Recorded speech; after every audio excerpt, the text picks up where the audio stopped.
شجاعت والا انسان ہوں، آپ مجھے صبر کرنے والا پائیں گے، آپ مجھے کم نہ سمجھیے۔ یہ جملہ اگر کہتے تو ذرا سی جو ہے تکبر کی بھنک پڑ سکتی تھی، بڑائی کی کچھ نہ کچھ بھنک پڑ سکتی تھی۔ اس لیے یہ نہیں کہا کہ آپ مجھے صبر کرنے والا پائیں گے، بلکہ کہا کہ آپ مجھے صبر کرنے والوں میں سے پائیں گے، کہ اس دنیا کے اندر بے شمار انسانوں نے صبر کیا ہے، صبر کر کے اللہ کے پاس گئے ہیں اور اللہ کا محبوب بندہ بن گیا ہے۔ انشاءاللہ میں بھی چاہتا ہوں کہ ان صابرین میں سے میں بھی ہو جاؤں۔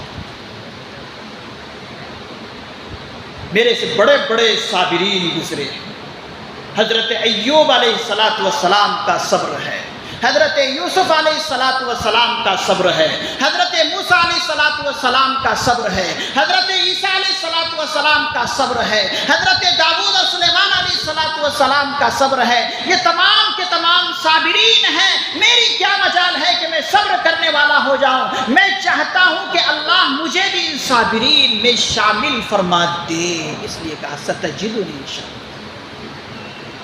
ہم جیسے والا ہوتے تو کہہ دیتے ہاں میں صبر کرنے والا ہوں، نہیں، اپنے آپ کو چھوٹا بنا کر کہا کہ میرے ابا جان، میں اللہ سے دل ہی دل میں گزارش کروں گا کہ اللہ مجھے صابرین میں سے شامل فرمائیے گا۔ ایسا نہ ہو کہ میرے باپ مجھ پر چھری چلائے تو میں جو ہے اٹھ کر بیٹھ جاؤں، ایسا نہ ہو۔ بلکہ خود حضرت اسماعیل علیہ السلام نے اپنے باپ سے مشورہ کیا تھا کہ ابا جان، آپ جب مجھے لٹائیں تو میری آنکھوں پر پٹی باندھ دیجیے گا، تاکہ پدری شفقت غالب نہ ہو جائے اور آپ یہ اہم کام کرنے سے کہیں رک نہ جائیں۔ آپ میری آنکھوں پر پٹی باندھ دیجیے گا تاکہ میں بھی جو ہے اس حکم میں آپ کا مددگار بن جاؤں اور آپ بھی جو ہے اللہ کے حکم کو انجام دینے والے بن جائیں۔ اور بعض مرتبہ بعض مفسرین اعظام نے لکھا ہے کہ کہا تھا حضرت اسماعیل علیہ السلام نے کہ مجھے پیشانی کے بل لٹائیے گا، اور لٹانے کے بعد چھری تیز رکھیے گا اور مجھے بالکل ٹائٹ طرح سے باندھ دیجیے گا، کہیں ایسا نہ ہو کہ میں تڑپ جاؤں اور چھری تیز نہ ہو، چھری کند ہو جائے۔ آپ چھری کو تیز رکھیے گا، مجھے ٹائٹ سے باندھیے گا، کہیں ایسا نہ ہو کہ میرے خون جو ہے آپ کے کپڑوں میں لگ جائے۔ آپ اپنے کپڑوں کو بھی بچائیے گا، اگر میرے خون آپ کے کپڑوں میں لگ جائیں گے تو میرے اس خون کا ثواب مجھے نہیں ملے گا۔ میں چاہتا ہوں کہ میرے خون کا قطرہ زمین پر گرے تاکہ میرے خون کا ایک قطرہ بھی ضائع نہ ہو۔ یہ حضرت اسماعیل علیہ السلام نے اپنے والد محترم کو مشورہ دیا تھا۔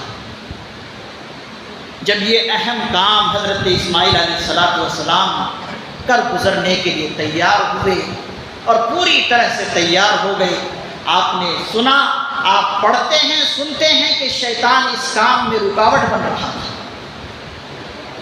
جب جا رہے تھے حضرت ابراہیم علیہ السلام راستے میں رکاوٹ بنا۔ حضرت ابراہیم علیہ السلام سمجھ گئے کہ یہ مردود کوئی اور نہیں ہو سکتا، یہ شیطان ہی ہے۔ تو حضرت ابراہیم علیہ السلام نے کنکر اٹھائے، کنکر اٹھا کر تینوں جمرات پر مارے۔ مینا میں جو جمرات آتے ہیں جہاں پر کنکریاں مارے جاتے ہیں، وہ کس چیز کی یادگار ہے؟ وہ اسی چیز کی یادگار ہے جو حضرت ابراہیم علیہ السلام اس دنیا میں رہ کر کیے تھے، اور ایسا عمل اللہ کو ایسا محبوب آیا، ایسا پسند آیا کہ ہر امتی پر وہ کام واجب قرار دے دیا کہ ہر حاجی جو ہے، جو بھی وہاں پر حج کرنے جائے گا وہ اس کام کو کرے گا ہی کرے گا۔ تو شیطان جو ہے نیک عمل کرنے پر رکاوٹ بنتا ہی بنتا ہے۔ بہت تفصیلی واقعہ ہے، میں آپ حضرات کو بہت مختصراً یہ بتانا چاہتا ہوں کہ یہ دن ہمارے سامنے آنے والے ہیں۔ اور آپ کو اس یادگار کو منانا ہے۔ اللہ نے امت مسلمہ کو کہا ہے وَتَرَكْنَا عَلَيْهِ فِي الْآخِرِينَ، اے امت مسلمہ، یہ اسلام کے ماننے والوں، ایک خدا پر ایمان رکھنے والوں، ایک کلام اللہ کو ماننے والوں، حضرات انبیاء کرام علیہ السلام پر ایمان رکھنے والوں، فرشتوں کو ماننے والوں، میں اس یادگار کو قیامت تک کے لیے یادگار بناؤں گا۔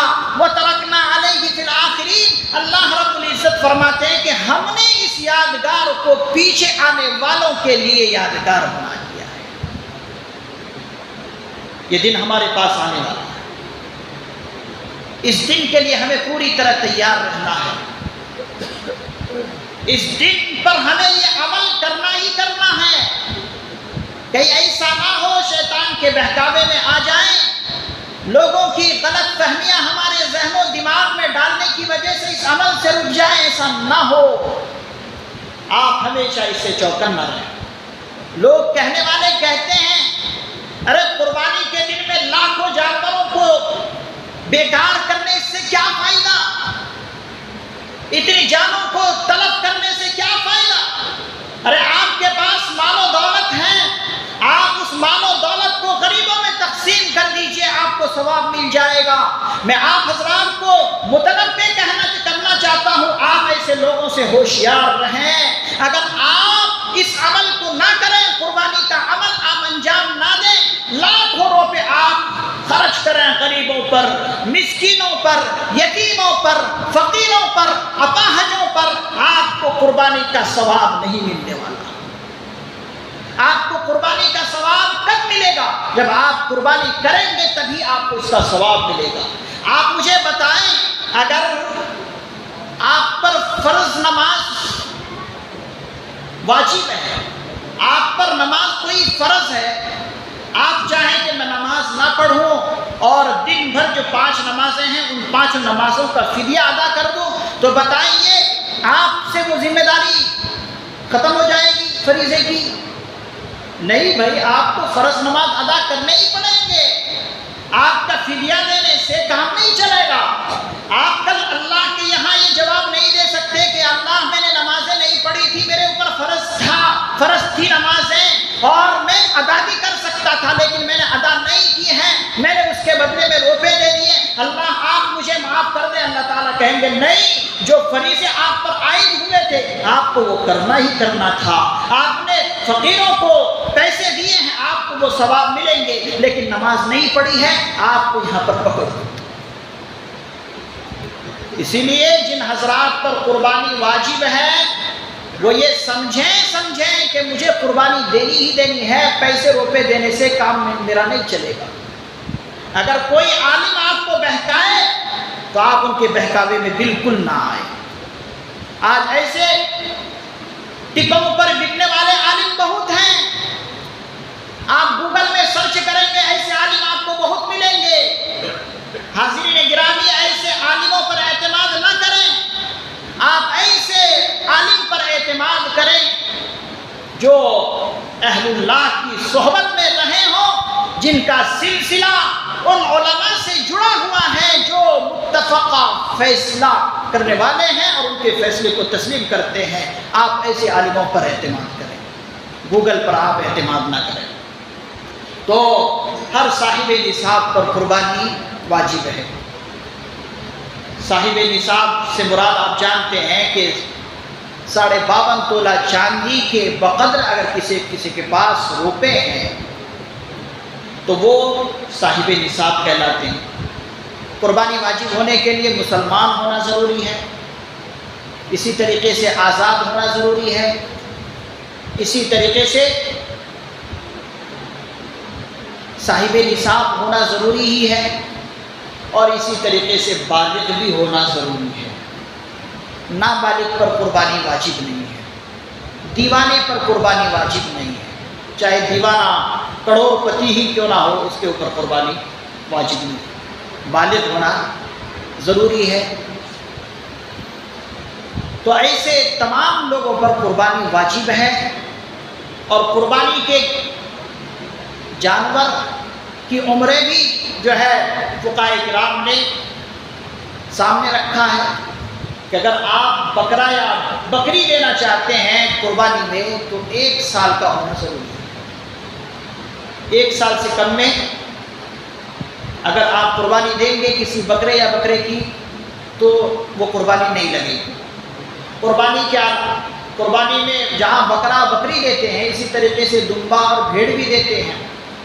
دمبا اور بھیڑ کے لیے جو عمر طے کی ہے حضرات فقہاء کرام نے 1 سال، ان کی بھی عمر طے ہے۔ لیکن اگر آپ کے پاس کوئی ایسا دمبا یا بھیڑ ہے کہ ہے تو 6 سال کی عمر اس کی، لیکن دیکھنے میں بہت فربا ہے، بہت موٹا تازہ ہے، اگر اچانک کسی کی نظر ایسے دمبے اور بھیڑ پر پڑ جائے اور یہ سوچنے لگے کہ یہ تو 1 سال سے کم کے نہیں ہے، اگرچہ اس کی حقیقت میں عمر 6 سال ہے، تو ایسے دمبے اور بھیڑ کی بھی قربانی دی جا سکتی ہے۔ 6 سال کی اگرچہ عمر ہے لیکن موٹا تازہ ہے، فربا ہے، 1 سال کی عمر وہ دکھنے میں نظر آ رہا ہے، تو ایسے دمبا اور بھیڑ کی قربانی درست ہے۔ اسی طریقے سے گائے، بیل، بھینس، یہ سب کی قربانی جائز ہے۔ بعض حضرات کہتے ہیں کہ بھینس کی قربانی درست نہیں ہے، ایسا نہیں ہے۔ بھینس کی بھی قربانی درست ہے، گائے کی بھی قربانی درست ہے، بیل کی بھی قربانی درست ہے۔ ان کی جو عمریں طے ہیں قربانی دینے کے لیے 2 سال، اور جہاں تک اونٹ کا معاملہ ہے تو اونٹ کے لیے حضرات فقہاء کرام نے 5 سال کی عمر طے کی ہے۔ تو یہ عمریں ہیں، ان عمروں کو دیکھ کر جو ہے آپ اللہ کے راہ میں ایسے جانوروں کی قربانی دیں۔ جہاں پر گائے کی قربانی پر حکومت کی طرف سے پابندی ہے تو وہاں پر جو ہے اس پابندی کا لحاظ بھی رکھنا چاہیے۔ زور و زبردستی شریعت میں نہیں ہے، اگرچہ قربانی گائے کی درست ہے لیکن حکومت کی طرف سے پابندی ہے تو ہمیں وہ کام انجام نہیں دینا ہے، پاس و لحاظ ہر حکومت کے حکم کا ہمیں کرنا ہے۔ لیکن اگر کسی نے گائے کی قربانی دے دی تو فقہاء کرام فرماتے ہیں کہ اس کی قربانی ہو گئی، لوٹانے کی ضرورت نہیں ہے۔ تو میں آپ سبھی حضرات سے گزارش کروں گا کہ آپ حضرات جو ہے اس عظیم عمل سے پیچھے نہ رہ جائیں۔ ہر شخص جو ہے اس عمل کو انجام دینے کے لیے کوشش کرے اور انتھک کوشش کرے۔ اللہ تعالیٰ سے دعا ہے اللہ تبارک و تعالیٰ ہمیں جو ہے اس کی پوری تیاری کرنے کی توفیق نصیب فرمائے۔ آمین۔